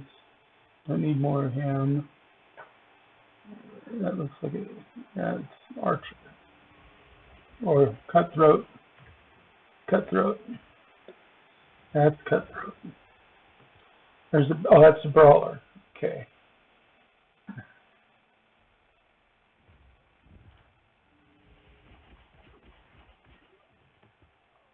see. Now if you look, I've got the archer. I need 35 more, so that's 7. Everybody else is at 100. So I just need archers now. So let's just go back and forth and kill the archers.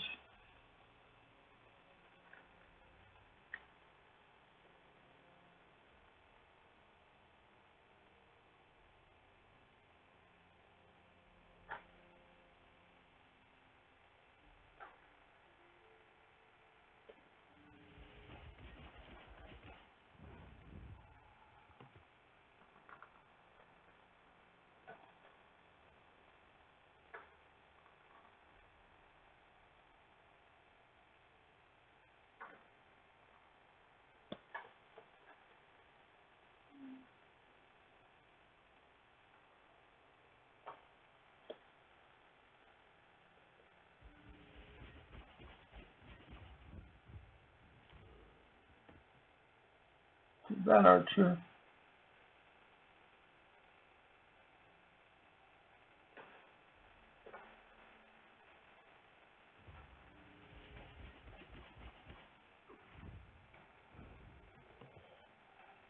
That archer. I think I need like 4 more archers.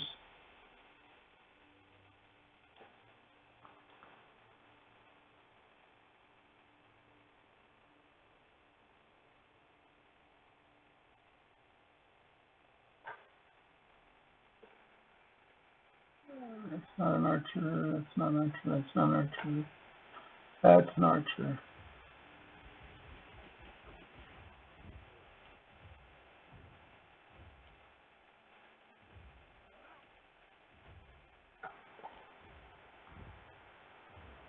I wasn't hitting him because of the elevation. He was slightly higher than me.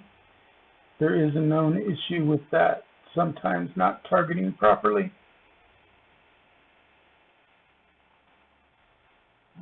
Stay zoomed in for now.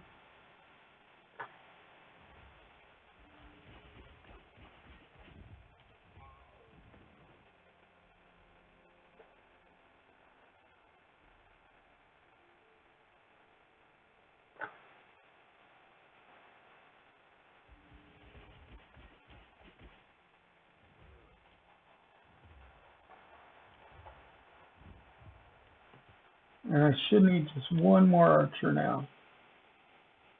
Yep. 1 more archer. So let's just like go over here.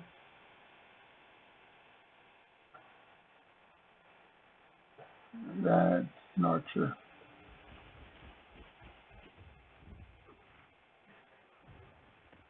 And all of the bandits are finished.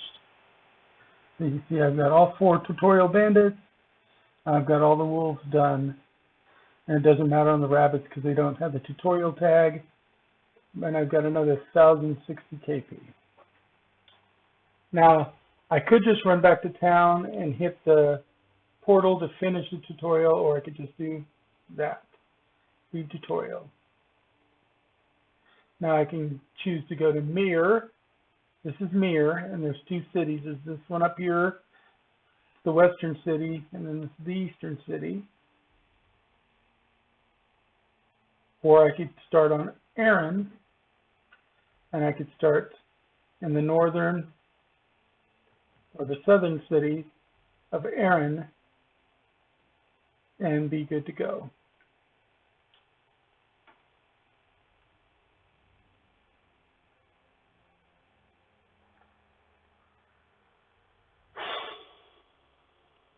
But I'm going to go to Mir.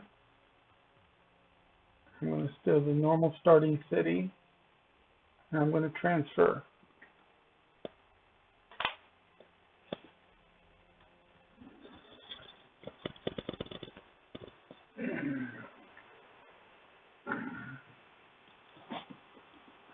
And then you start in the regular starting town, and now as you see, you only have 100 bandages. You start with a dagger, which you can throw away, you don't need. And you actually do start, they give you a hammer, and they give you 5 wolf meat. Doesn't matter how much you've accumulated. However, as you can see, I kept what I had equipped. So I have a hatchet and a hammer. And I kept all of the stuff that I'd equipped. So that's something. But you don't keep anything else from the tutorial. Now, you start off bound to this city as your respawn city, and this is your starting tavern. And the ones you're going to want to find right off the bat is your bank, because this is where you'll leave anything you don't want to carry around with you all the time, like money and stuff, or like your hammer. In fact, you probably don't need to carry around your hammer or your hatchet in the beginning. And you notice I didn't keep any of the blueberries or the plant fibers or anything else that I had picked up. Now, a little known thing about starter areas. One, they're the best place in the world to capture rabbits, because there's so many rabbits here. You just gotta watch for them. But I missed that one. That's okay. But if you go out to the northwest of the starter city, not only can you pick up some small stones, which are always good, and some flax, which is always good, you will also, now you can start getting for your trees. Now see, now you have a chop down or a gather branch option on your trees. Plus, your trees now have a type. So I have now unlocked pine trees, and I got some knowledge points for them. So if we look on our knowledge book, under resources, I now have larch and pine. One of them I got in the tutorial area, but it didn't really notify us. Or if it did, I didn't notice it. But this one, it now lets you know for sure when you get a new one. These are the same kind of trees, so let's see. And then there's your wolfsbane, and you'll get wolfsbane, new resource discovered. Every new resource is worth 250, so that's nice. Then you get your rabbits, and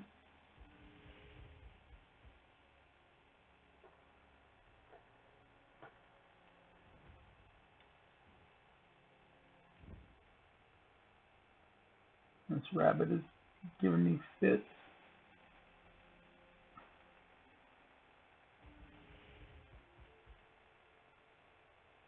There, I killed the rabbit. And this time I get to keep his stuff.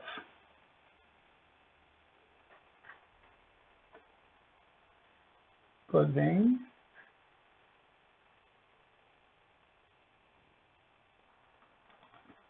There's lots of rabbits over here, but the other thing that you'll find over here in one of these areas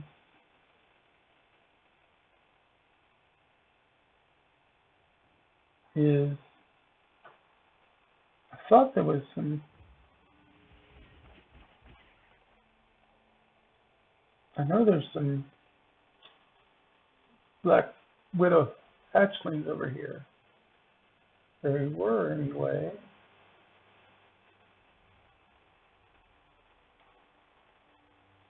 They're up through here somewhere.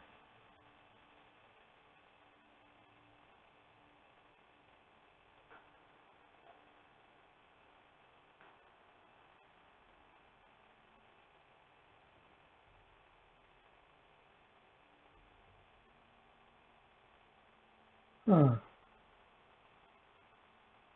not seeing them.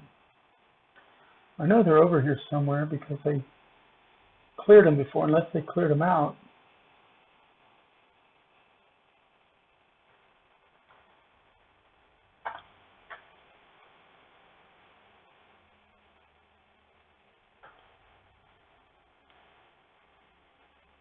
They may have cleared them out, which is one of the things I wanted to test. I want to get some arnica.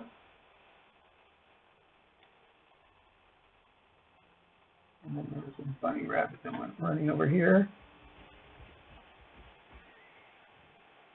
And the bunnies scream when they die.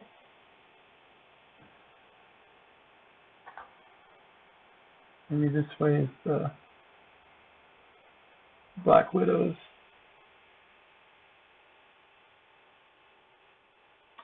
I know there were black widows over here.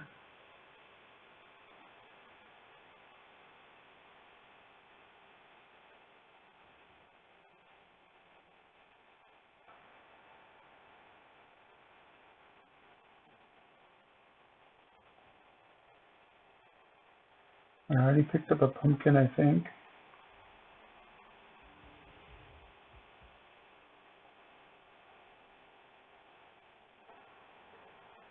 And look for the little light burst next to the corpses you kill. Pumpkins are like the best food to start with as well. They take up an individual slot in your inventory when they're cooked, but they're great because when you do cook them, you get 4 pieces of piece.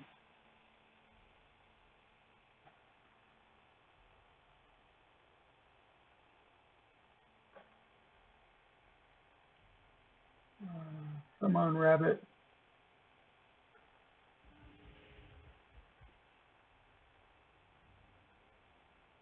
See that little sparkle? That helps you find your corpse when you kill something. More arnica. What do we got here? Milkweed.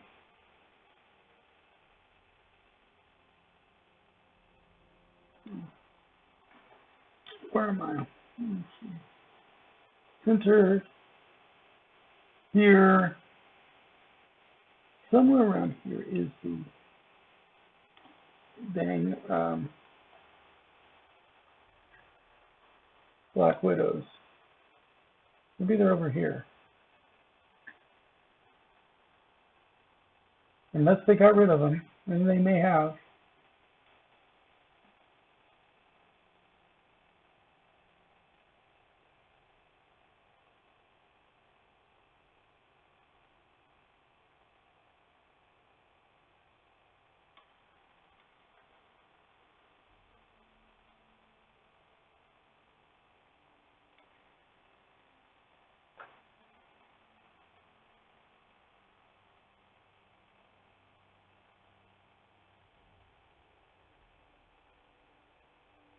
There's town. Maybe they did get rid of them. Okay.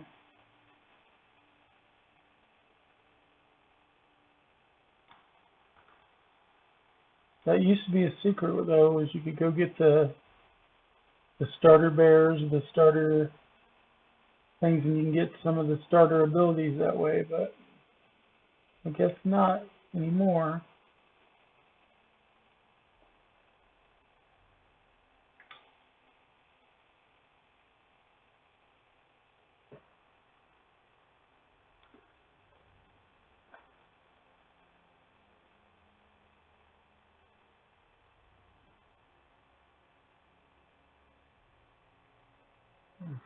Dandelions, arnica. Dandelions. I haven't got that yet. You want to check everything because you already have birch unlocked.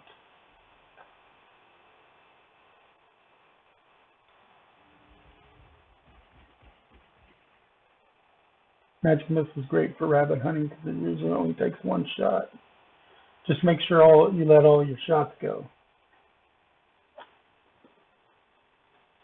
Like cat mushrooms. Lots of stones, as you can see. And you always need your 10 stones and 5 branches. So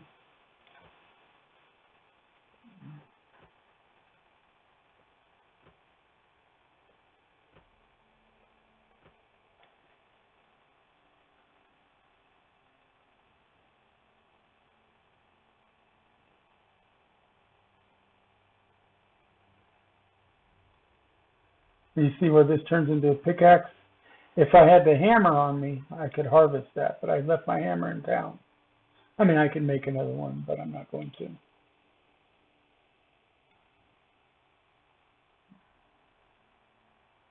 I need 1 more stone, and then I got enough for campfire.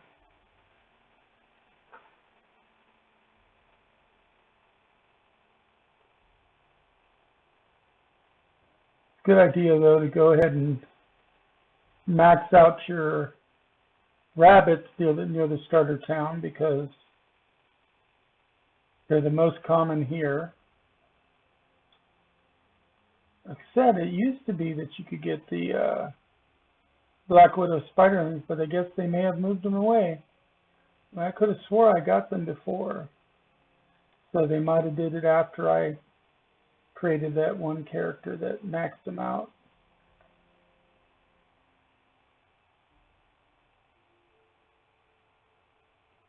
What do we got over here? Hold on. That's just Arnica.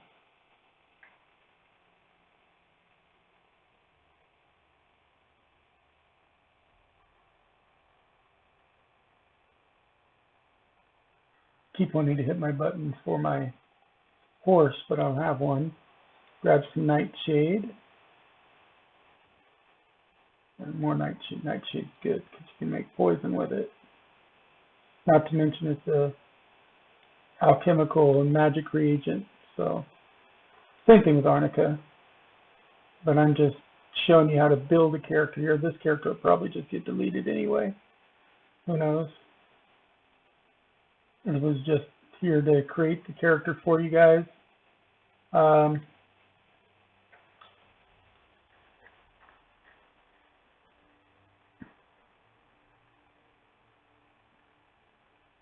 And show you how to get started.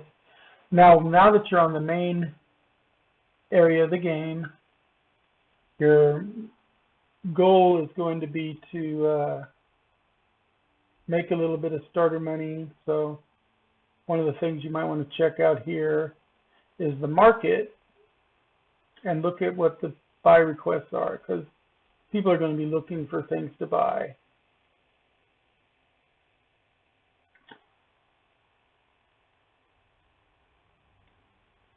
And you can quickly scroll and just look to see if you have anything highlighted, because you can get started by selling stuff off.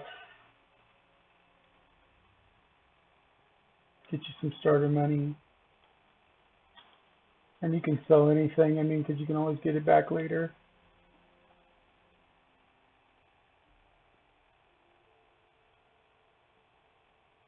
Just remember, you know, kind of look around and make sure that you're not selling something undervalued. This is a starter town, so it doesn't have a whole lot of sell orders. Let's see, even plant fibers, people are too lazy to go gather them themselves. So you can grab a bunch of plant fibers and sell them.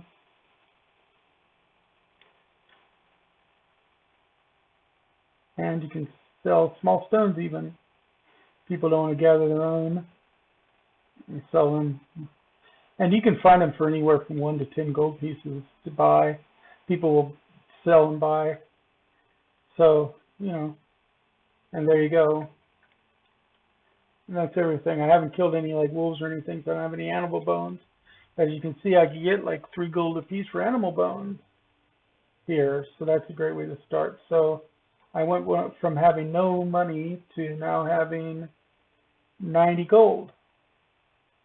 And I hadn't even done anything really yet. I hadn't killed a single humanoid, which is usually how you get gold. Humanoids are like elementals, but I can now deposit in my global wallet 90 gold. So you now have 90 gold that I can access from any city global wallet. Gold is the only thing shared between cities. And so that gets you started. So you always want to find the bank in any new city you come to. And then you want to find the tavern, which is because that's where you're going to rest and recuperate and cook your food. Because the fires and stuff in the rest of the town may be restricted to just letting you sleep, and that's it. They won't let you necessarily cook food or anything else. But the tavern will let you do everything.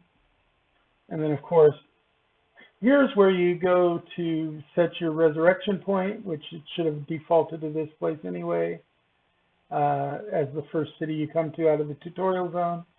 And you can also change your alignment here between good, neutral, and evil. You need to be neutral to do things like legends, or if you want to enter into voluntary PvP. And you need to be red if you want to be a ganker or involuntary PvP, or you want to go around killing even good people. You go red, but you also risk losing more stuff when you're red.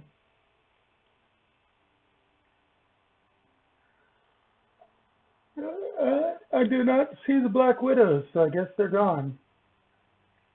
Okay, well, that concludes this video for the day.